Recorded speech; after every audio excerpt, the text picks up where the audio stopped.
Dakulon da ang mga magbata ngunyan mga pangga na ma-touch by touch.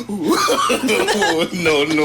Makanta ning touch by touch. Siyempre, February ba eh. Tapos, pag sinuwayan ng kanbata niya, makanta na si girlfriend. Labis mong sinaktan.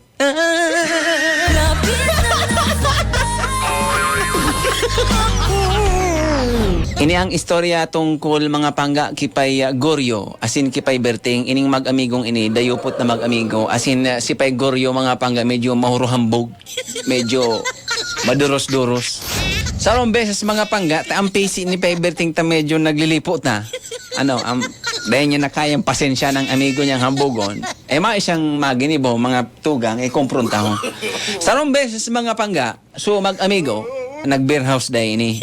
Duman sa bar na may mga babae na sumasayaw na sapatos lang ang suot. Sabi ni Glock 9. Ngunyan, sa sobrang hambog da ni Pay Goryo, pag dumanin na sa beer house, sabi ni Pay Goryo kay Pay Berting, ngaya pa di. Dehe mo na yung hapot pa di. Ha? No. Suki na ako digdi. Suki na. Gabos na mga dyan. Gabos na mga babaeng sumasayaw na sapatos lang ang suot. Beristado ko na yan. Dehe mo na ako may istorya. O ngunyan si Pay Berting, mga tugang, medyo naglilipot na sa iyang PC. Tinesting ni Pay Berting, mga tugang, si Pay Goryong hambugon. O sige daw pa ding Goryo, kung talagang beristado mo, ang mga babae digding sumasayaw na sapatos lang ang suot. Testing unta daw. Sabi ni Pay Goryo, ay may problema pa. Dawa, piringan mo pa ang mata ko. Ha? Dawa, piringan mo ang mata ko. Parong sana pa di. Parong sana. Beristado ko na.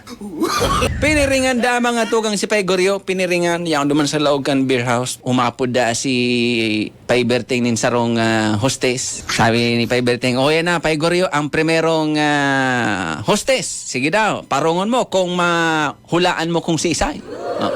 Parong-parongon da ni Pay Goryo. Garong pa di medyo marulang sa. Bistado ko ni. Si kunya nini. Si Maria! Nabisto!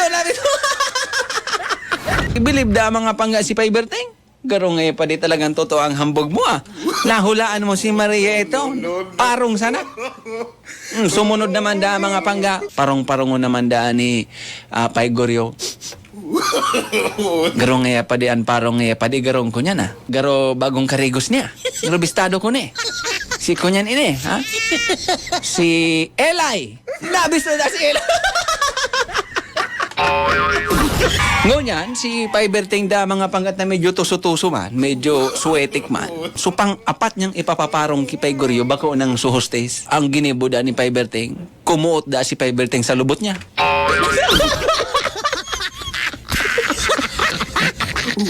Sabi ni Pay Berting, "Op, Pay Goryo, uni na ang pang-apat.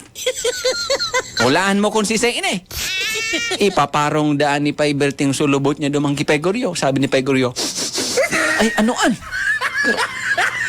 Grabe na. Grabe ang parong, buhay pa pero ang parong. Ganda." Garong pa din Berting. Deko bistado yung pang-apat na yan ay. Garo bagong salta yan digdiyan. Ipabisto mo daw yan sa ko.